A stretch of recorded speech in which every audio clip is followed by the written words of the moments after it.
Hello friends, আসসালামু আলাইকুম। Welcome back to my channel day lifestyle with Salma. আশা করি তোমরা সবাই সুস্থ আছো, আর আলহামদুলিল্লাহ আমরাও সবাই ভালো আছি। আর তোমাদের সবাইকে জানাই গুড মর্নিং। সকাল সকাল আমি ব্লগটা স্টার্ট করেছিলাম, তারপরে ব্রেকফাস্ট করার পরে আর কিছু শ্যুট করিনি, এটা নেক্সট টাইম শ্যুট করছি। তো আজকে বানাচ্ছি এই গরমের মধ্যে সব থেকে বেস্ট রেসিপি আর কি, মানে খেতেও যেমন ভালো লাগে আর শরীরের জন্য খুবই উপকারী। তো চলো আজকে সেটাই তোমাদের সাথে রেসিপিটা শেয়ার করবো ভাবছি, কারণ এটা আমি এখন কিছুদিন ধরে প্রায় বানিয়ে থাকি। তো এখন আমি পুরোপুরি এটা বানাবার জন্য মানে পুরোপুরি শিখে গেছি আর কি বানাতে, এরকম একটা ব্যাপার। তো চলো আজকে তোমাদের সাথে আমি শেয়ার করব কারি পকোড়া রেসিপি। তো এটা মূলত বানাতে গেলে মূলত লাগবে তোমার বেসন আর টক দই, এটা খুব মেন ইনগ্রিডিয়েন্টস কিন্তু।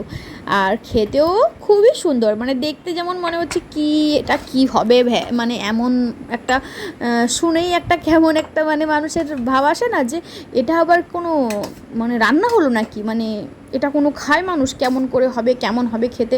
বাট একবার ট্রাই করো ফ্রেন্ডস, আমার বলার আমার কথাটা শুনেই তোমরা একবার হলেও রেসিপিটা ট্রাই করে দেখবে, জাস্ট অসাধারণ লাগে খেতে আর কি। এই দেখো দইটা দেখেই মনে হচ্ছে না আইসক্রিম, এখনই খেয়ে নিই আর কি। তো চলো রেসিপিটা স্টার্ট করে দিয়েছি আমি। তো প্রথমেই আমি একটা মিক্সিং জার নিয়ে নিয়েছি আর একটা কাপ নিয়ে নিয়েছি আর কি, সবার একটা এই রান্নাটা কিন্তু মেজারমেন্ট হিসাবে তোমাকে রান্নাটা করলে পারফেক্ট হবে আর কি। তো তাই জন্য আমি একটা কাপের মেজারমেন্ট নিচ্ছি। তোমাদের কাছে সে যে রান্না করা হয় যে সব মেজারমেন্ট কাপ হয় না, ওগুলো থাকলে ওতে তো আরও ভালো হয়, স্পুনগুলো যে মেজারমেন্ট স্পুনগুলো, আমার কাছে ওগুলো নেই, আমি ঘরোয়া পদ্ধতিতেই বানাচ্ছি। তো ওই জন্য একটা কাপে আমি 1 কাপ মাত্র বেসন নিয়েছি, আর 1 কাপের 3 গুণ বা 4 গুণ তুমি টক দই দিতে পারো আর কি। যেমন দইটা যেমন হিসেবে তোমার টক হবে সেই হিসাবে তোমার টক দইটা দিতে হবে। যদি তোমার দই কম টক হয়ে থাকে তাহলে কিন্তু দইয়ের পরিমাণটা একটু বেশি লাগে, আর না হলে তুমি দ্বিগুণ দই 1 কাপ বেসন আর 2 কাপ মতো দই দিলে সাফিসিয়েন্ট হয়ে যায়। আমি এখানে 2-3 কাপ দিয়েছি, আমার দইটা এমনিতেও টক ছিল, কিন্তু আমরা একটু টক খেতে বেশি ভালোবাসি, তাই জন্য আমরা দিয়েছি আর কি টক দই। তো এটা দিয়ে ভালোভাবে আমরা একটু মিক্সিটা ঘুরিয়ে নেব, কারণ এটা ভালোভাবে ফেটানোটা খুব ভালোভাবে হওয়া উচিত, না হলে কিন্তু কারিটা ভালোভাবে হবে না। এটা কিন্তু মূল কাজ, এটা কিন্তু হাতেও ফেটাতে পারো, কিন্তু আমার মনে হয় সবথেকে ইজি হচ্ছে ওই মিক্সিতে ঘুরিয়ে নাও, আর ফেটানোটাও খুব সুন্দর হয়ে যায় আর কম সময়ের মধ্যে ইজিলি হয়ে যায় আর কি। তো আজকে আমি যেহেতু কারিতে পকোড়াটা শুধু আলুরই বানাবো, কারণ আজকে ঘরে হাজব্যান্ড নেই, তো আমি আর সোনাই খাবো মেনলি, তো তাই জন্য আমরা আজকে আলু দিয়ে বানাবো। না হলে কিন্তু তুমি পেঁয়াজের নর্মাল পকোড়া বানিয়েও দিতে পারো, শুধু বেসনেরও পকোড়া ছেঁকে দিতে পারো আর কি।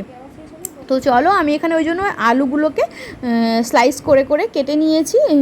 তোমাদের কাছে যদি গ্রেটার থাকে তো ভালো কথা, আর না হলে যারা মা ওরা তো মায়েরা তো খুবই দক্ষ হয় রান্নাতে, ওদেরকে বললেও পাতলা পাতলা করে কেটে দেবে আর কি।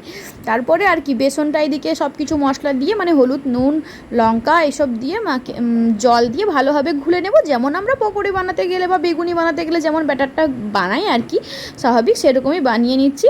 আর আলুগুলো আমি যে স্লাইস করে কেটেছিলাম ওগুলোকে ভালো করে ক্লিন করে আমি ধুয়ে একটা ওই যে স্টেনারগুলোতে রেখে দিয়েছি আর কি, তার জলটা ভালোভাবে ঝরে যেতে লাগবে, না হলে কিন্তু ওই তেলে দিলে ছিটকাবে না, ওইটারই একটা ঝামেলা থাকে। তাই জন্য একটু আমি তাকে স্টেনারে করে রেখে দিয়েছি তার জলটা ঝরে যাওয়ার জন্য। আর এখানে বেসনটা খুব ভালোভাবে ফেটে নিতে হবে, না হলে কিন্তু বেসনে যদি সেই দানা দানা থেকে যায় না তাহলে কিন্তু ভালো লাগে না। ওই জন্য তুমি হাত দিয়ে ফেটাতে পারো বা তুমি কোনো স্প্যাচুলা নিতে পারো, কিন্তু আমার মতে হাতটাই ইউজ করা সব থেকে ভালো, আর খুব ভালোভাবে তাড়াতাড়ি হয়েও যায়। আর এদিকে আমার ওই যে বেসনটা যে আমি ঘুরিয়ে নিয়েছিলাম মিক্সিতে ওটা আছে, আর এদিকে আমি ভাত বসিয়ে দিয়েছি, কারণ গরম গরম ভাত আর কারি খেতে খুবই দারুণ লাগবে আর সময়ও বেশি লাগবে না, তাই জন্য আমি একদিকে ভাত বসিয়ে এদিকে কারির জন্য সব কিছু রেডি করছি। তো এটাতে হচ্ছে মেন যেটা তুমি যে কাপ দিয়ে বেসন নেবে সেই সেম কাপ দিয়ে তোমাকে দইও নিতে হবে আর পরিমাণ মতো জলটাও নিতে হবে। তো জলটা কেমন দিবে তুমি, যতটা পরিমাণ বেসন নেবে তার থেকে তুমি 8-9 গুণ বেশি জল নিতে হবে আর কি। তো ওই জন্য আমি কাপটাতেই মেপে মেপে জল দিচ্ছি আর কি। এখন মানে পুরো তো পরিমাণটা দিতে পারবো না, 3 কাপ মতো আমি দিয়েছি, কারণ ওটাতে বেশি হয়ে যাচ্ছে। তো এটা দিয়ে আমি আরও কিছু জল দিয়ে অ্যাড করবো আর কি। আর এদিকে কড়াই বসিয়ে দিয়ে আমি কড়াতে অল্প সর্ষের তেল দিয়ে দিয়েছি। অল্প তেলই লাগে, বেশি তেল মশলা লাগে না, ওই জন্য কিন্তু এই রেসিপিটা আরও ভালো গরমে। আর দই তো গরমে মানে টক দই বিশেষ করে খুবই ভালো হয় আর কি। তো এবার আমি তেলটা গরম হয়ে গেছে, এতে অল্প অল্প করে ফোড়ন দিয়ে দেবো। তো আমি হাফ চামচ মতো গোটা জিরা আর 1/4 মতো আমি দিয়েছি মেথি দানা দিয়েছি, আর কাঁচা লঙ্কা কেটে দিয়ে দিয়েছি, আর গ্রেট করে রাখা আমি আদা দিয়ে দিয়েছি আর কি। মানে অল্প একটু আদাকে থেতো করে আমি দিয়ে দিয়েছি। তো এবার এই মশলাটাকে একটু ভালোভাবে মানে ভেজে নেব, বেশিক্ষণ কিন্তু ভাজবো না। মশলাটা যদি বেশি কড়া করে ভাজা হয়ে যায় তাহলে কিন্তু কারির কালারটা ভালো আসবে না, তাই জন্য এটা কিন্তু খুবই সাবধানে ভালোভাবে একটু ভেজে নিতে হবে। তারপরেই আমি ওই যে মিক্সি বাটিতে যেটা রেডি করে রেখেছিলাম লিকুইডটা, ওটাই আমি দিয়ে দিয়েছি। এবার আমি কাপে মেপে মেপে 9 গুণা যে জল লাগবে বলেছি, 8 থেকে 9 গুণ তুমি জল দিতে হবে। তো ওইটাই আমি এখন কাপে মেপে মেপে পরিমাণ মতো ঠিক মানে যতটা লাগবে ওই জলটা তাড়াতাড়ি করে আমি দিয়ে দেবো আর কি। এদিকে কিন্তু কারি রান্না করতে হলে তোমাকে অনেক সাবধানতাও অবলম্বন করতে হবে, সেগুলো আমি এক একটা টিপস দিয়ে তোমাদেরকে পুরোপুরিভাবে জানাবো। তো এখন দেখো আমি পরিমাণ মতো জলটা দিয়ে দিয়েছি। এখন কিন্তু এই জলটা অ্যাড করার পরে আমাদেরকে কন্টিনিউয়াসলি কিন্তু স্টার করতে হবে, মানে এটা হচ্ছে একটা মেন মানে ট্রিকি পয়েন্ট আর কি বলতে পারো। এখন কারিটা যখন আমি মানে উনুনে বসিয়ে দেওয়ার পরে ওটা কন্টিনিউয়াসলি চালাতে হবে, না হলে কিন্তু ফেটে যাওয়ার ভয় থাকে আর কি। তো এখানে একটু সময় তো লাগবে, আর একটু হাতটা ব্যথা হতেই পারে মানুষের, কিন্তু সত্যি অনেক সুন্দর হয় কিন্তু খেতে, টেস্টি অনেক সুন্দর। তো আমি এখানে গ্যাসটা মানে ওভেনটা চেঞ্জ করলাম আর কি, কারণ ওই দিকে এক সাইডে আমি কারিটা নাড়াতেও থাকবো, আর এখানে আমি ছোট্ট কড়াই বসিয়ে দিয়েছি যেটাতে আমি পকোড়া ফ্রাই করব আর কি। তার জন্য আমি ছোট্ট কড়াই বসিয়ে দিয়েছি, একটু গরম হয়ে যাক তারপরে আমি তেল দেব। আর এদিকে কিন্তু আমি মানে কড়াইটার কথা ভুলিনি আর কি, মানে যেটাতে কারি রান্না হচ্ছে, তো ওটা কিন্তু আমাকে এরকম চালাতে থাকতে হবে মাঝে মধ্যে, একটু ব্রেক দিলে চলবে কিন্তু চালাতে তো হবে কন্টিনিউয়াসলি। তো এখানে সোনা আছে একটু আমাকে হেল্প করার জন্য, তাই জন্য আমি দুদিকে বসিয়েছি, না হলে কিন্তু আমি এরকম দুটো একসাথে কুক করি না। প্রথমে হয় পকোড়া বানিয়ে নিই, আর না হলে কারি বয়েল হয়ে যাওয়ার পরে আমি পকোড়া ছাঁকা স্টার্ট করি আর কি, কারণ দুটো একসাথে করতে গেলে না কেমন যেন গুলিয়ে যায় আর কারিটা ফেটে যাওয়ার ভয় থাকে। তো তাই জন্য কিন্তু আমি কোনো রকম রিস্ক নিতে চাই না। আর আজকে এখানে যেহেতু সোনা আছে একটু আমার হেল্প হয়ে যাবে, তাই জন্য আমি দুদিকে বসিয়ে দিয়েছি। আর ওদিকে ভাতও হচ্ছে, আর এতক্ষণে একটু লেটও হয়ে গেছে আর কি, মানে রান্নাটা কমপ্লিট হলে আমরা মানে স্নান টান করে আরামসে খাবো আর কি। আর গরমও হালকা আছে, অতটা পরিমাণে এখনও আসামে গরম পড়েনি যেভাবে বেঙ্গলে বা অন্য জায়গায় পড়েছে। তো চলো আমার কড়াতে মানে যেটাতে পকোড়া ছাকবো সেই কড়াটার তেল গরম হয়ে গেছে। এবার আমি আলুগুলো এক এক করে বেসনে ডিপ করে এক এক করে ভেজে নেবো আর কি।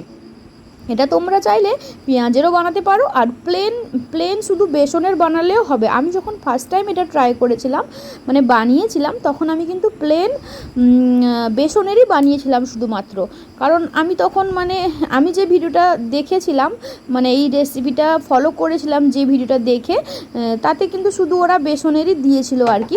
তারপরে আমি যখন কিছু যাদের আমি ব্লগ দেখে থাকি তো ওদের আমি ভিডিওতে দেখেছি যে ওরা অনেকে আবার সব রকমের পকোড়াই দেয়, মানে পেঁয়াজেরও দেয়, আলুরও দেয়, আবার সিম্পল বেসনেরও দেওয়া যায়। তো তাই জন্য একদিন আমি অল্প আলু আর অল্প পেঁয়াজ মিক্স করে এর কিছুদিন আগেই বানিয়েছিলাম। তো সেদিন খেয়ে দেখলাম সত্যি তো খুব সুন্দর লাগছে আলুটা খেতে এর সাথে। তো আজকে যেহেতু বর বাড়িতে নেই, তো আজকে আমি ফুল মানে ছুট পেয়েছি আর কি আলু খাওয়ার জন্য, তাই জন্য আজকে আলুর এরকমভাবে এক এক করে পকোড়াগুলো ভেজে দিচ্ছি। আর এদিকে কাঠির কথা কিন্তু ভুলিনি, ওটা কিন্তু চালাতেই থাকতে হবে, না হলে কিন্তু ফট করে ফেটে যাবে, মানে সময় নেবে না, 1 মিনিটে ফেটে যাবে। আর এখানে আমার কিছু ছাঁকা হয়ে গেছে, মানে পকোড়া হয়ে গেছে ছাঁকা। আর এখানে এই দেখো আমার কারিতে মানে বয়েল এসে গেছে। আর এই সময় বয়েল এসে যাওয়ার পরে কিন্তু এটা একটা মেন পয়েন্ট, হ্যাঁ, মানে বয়েল এসে যাওয়ার পরেই কিন্তু এতে আমি নুন আর হলুদ অ্যাড করি, না হলে কিন্তু নুন যদি আগে দিয়ে দিই ফেটে যাওয়ার চান্স এটাও থাকে আর কি। তাই জন্য যখন একবার বয়েল হয়ে যাবে কারি, তারপরে কিন্তু তুমি নুন আর হলুদ দিলে আর ফাটার ভয় থাকে না।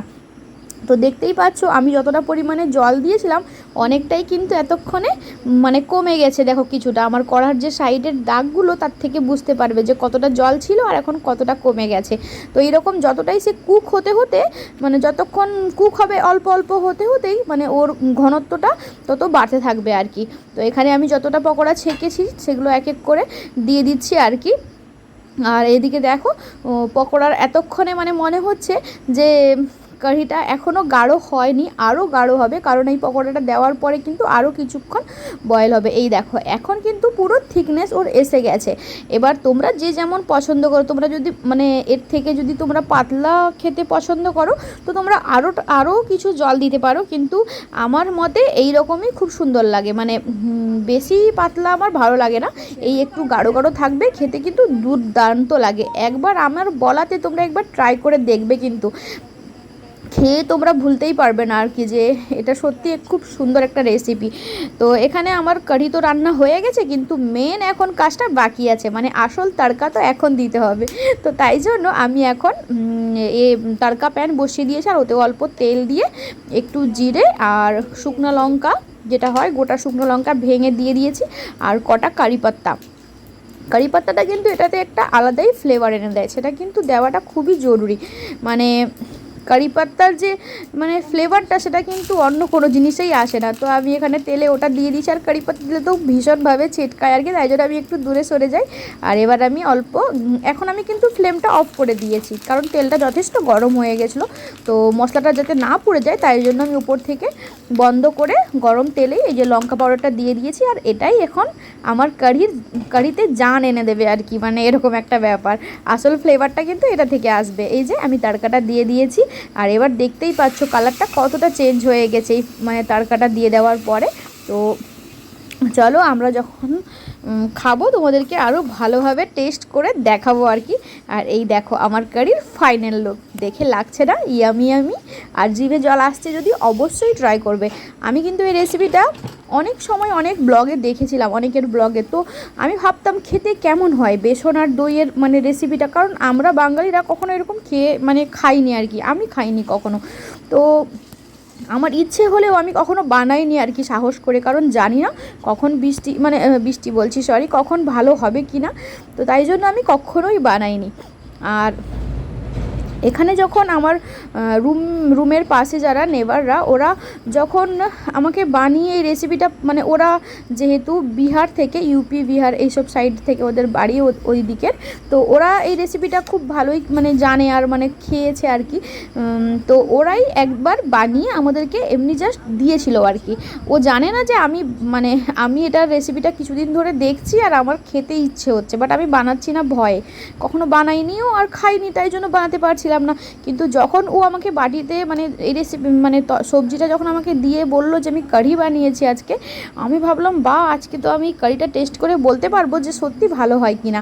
তো তারপরে যখন ওর রান্নাটা আমি খেয়ে দেখলাম, সত্যি অসাধারণ লেগেছিল আমার আর কি খেয়ে, আমারও ভালো লেগেছিলো, বরেরও ভালো লেগেছিলো। তো তারপরেই আমি কিন্তু রেসিপি বের করেছিলাম, আর রেসিপি বের করে আমি এটা ট্রাই করেছিলাম। তো তখন থেকেই আমি কিন্তু মাঝে মধ্যে রান্না করি আর কি এটা। তো এখন আমি এটা বানাতে খুব ভালোভাবে পারি আর কি, তাই জন্য আমি আজকে বানাচ্ছি। আর দেখো সোনা খেয়ে বলছে দারুণ হয়েছে, কারণ আজকে এখন কেউ নেই, মানে আমি আর সোনা ছাড়া তো আর কেউ নেই, তো আমরা দুজন এখন খেতে বসে গেছি, কারণ অনেকটাই লেট হয়ে গেছিলো। আর এখানে আমি প্রথমে খেয়ে ট্রাই করে দেখছি যে সত্যি কি ভালো হয়েছে, কারণ আজকে শুধুমাত্র আমি আলু দিয়েই পকোড়াটা বানিয়েছি, আর সত্যি খেতে দারুণ হয়েছিল, আমার মুখের এক্সপ্রেশন দেখে তোমরা বুঝতে পারছো।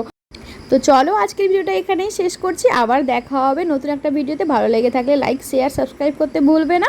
আর এতদিন অবধি ভিডিও না দেওয়ার জন্য আমি তোমাদের কাছে ক্ষমা চাইছি, অনেক কিছু অসুবিধা ছিল তাই জন্য দিতে পারিনি। আবার দেখা হবে খুব তাড়াতাড়ি।